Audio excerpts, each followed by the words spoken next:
The man was surprised to discover that a strange old man, when entering the warehouse, would always jump a few times at the door, as if performing some kind of ritual. This made the man curious about what was inside the warehouse. The story began with a warehouse auction. Due to the owner's death or loss of contact, the custodian would auction off the warehouse like a mystery box to those who wanted to get rich overnight. The man eventually won the mysterious warehouse No. 36 with a bid of $400. The owner of the warehouse was none other than that bizarre old man. Recently, the warehouse was auctioned off due to the owner's sudden cardiac death. After getting the key, the man hurried to the warehouse, but as soon as he stepped out the door, an old woman stopped him. It turned out that her warehouse was also bought by the man. She wanted to retrieve some worthless old photos, but the man, eager to open the warehouse and check for treasures, directly refused the old woman's request, leaving behind the cursing old woman. When the man returned to the warehouse, he couldn't wait to start treasure hunting. He thought he could make a big profit, but found that it was just a pile of scrap metal. Just as he was feeling disappointed, the man discovered a table with strange symbols on it. He took the item to an antique shop, hoping to sell it for a good price. The owner said it was a spirit summoning table, and opened a hidden drawer containing 3 ancient books. The owner was not familiar with the books,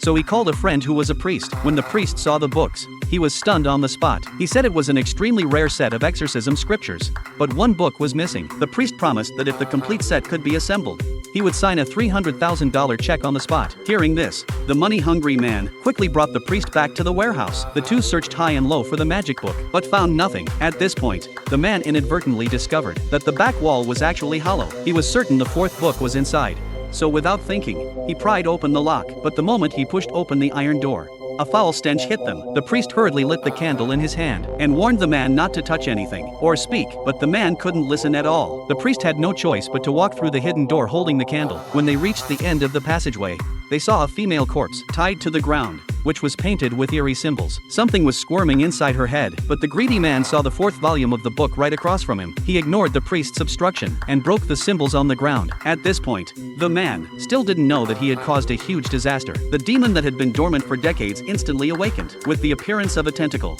Countless tentacles drilled out from the corpse's face. Before the priest could react, he was swallowed whole by the demon. The books in the man's hands also burst into flames at this moment. He hurriedly fled towards the door. Fortunately, the demon's speed was not very fast. The man quickly arrived at the exit, but unexpectedly found that the door was locked. Just as he was in despair, the old woman suddenly appeared outside the door. The man begged her to open the door and was willing to return the warehouse to her, but the woman, unmoved, locked the door and turned to leave.